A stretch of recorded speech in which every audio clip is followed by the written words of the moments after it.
আমাদেরকে ঢুকতে দেওয়া হয়নি। এবং শুধু আমাদের কেন্দ্রীয় অফিস নয়, সারা বাংলাদেশের সবগুলো অফিসে সিলগালা করে রাখা হয়েছিল। তো এখন বিভিন্ন মিশনের যারা এখানে কান্ট্রি রিপ্রেজেন্টেটিভ আছেন তারা সকলেই আসছেন, আমরা আনন্দিত। আজকের আমাদের বৈঠক ছিল খুবই হৃদ্যতাপূর্ণ এবং খুবই সফল একটি বৈঠক। এখানে আমরা দুই দেশের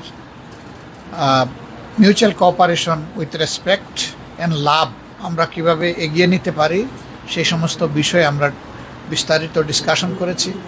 বিশেষ করে স্কিল ডেভেলপমেন্ট প্রোগ্রামে অস্ট্রেলিয়া কিভাবে আমাদেরকে অর্থবহ সহযোগিতা করতে পারে আগামী দিনগুলোতে, সেটা নিয়ে আমরা কথা বলেছি।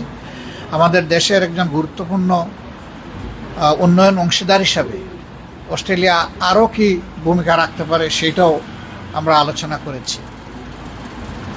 One thing I missed, here I take to privilege to say you, so many people became injured in last occasion of August 24.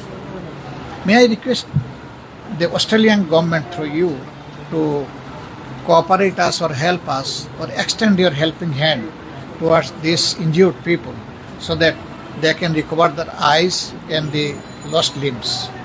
If you can do something for our nation will memorize forever, and we hope so that you will do something fruitful. Thank you.